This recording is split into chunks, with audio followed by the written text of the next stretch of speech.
विरासती भरिसां ॻोठ खबड़ सोलंगी में 5 ॾींहं अॻु हलां करे दुकान ते वेठल ॻोठाणे लियाकत सोलंगी खे गोलियूं हणी बेदर्दी सां क़तल करे मक़तूल जे वारसनि जे ॻोठाणनि सां गॾु पा किताब खणी कातिल तोड़े केस तां हथ खणण लाइ धमकियूं ॾींदड़ जवाबदार जी गिरफ़्तारी लाइ एहतिजाज मुज़ाहिरो कयो वियो। मक़तूल जे वारसनि झड़ो उस में औरतुनि मासूम ॿारनि सां गॾु पा किताब खणी सख़्तु एहतिजाज कंदे मुज़ाहिरो कयो। इन मौक़े ते एहतिजाज कंदड़ मक़तूल लियाकत सोलंगी जे घरवारी मसमात राबिया सोलंगी, धीअ सानिया सोलंगी, भेण मसमात सनम सोलंगी, मसमात सुगरा सोलंगी, मसमात नुसरत सोलंगी, मसमात शबीरा सोलंगी। ॿियनि जो चवणु हो त 1 साल अॻु दरवेश सिफ़त ॾींगरी फरहाना सोलंगी जे क़तल केस में मक़तूल लियाकत सोलंगी शाहिद हुयो, जंहिं तां जवाबदार धुर धमकियूं ऐं हिरासा कंदा हुआ। 5 ॾींहं अॻु राति जो देर सां मक़तूल जे न्याणी ॻोठ मां शादी तां मोटी रही हुई त जवाबदार रहमान हकिड़ो ऐं ॿियनि हथियारनि जी ज़ोर ते न्याणी खां मोबाइल फ़ोन फुर कई,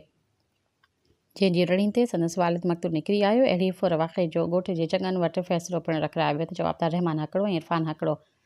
गुलशन हकिड़ो ऐं इमरान हकिड़ो ॿियनि फ़ैसिलो थियण खां 1 ॾींहुं अॻु दुकान ते वेठल लियाकत सोलंगी मथां हमिलो करे सिधियूं गोलियूं हयूं,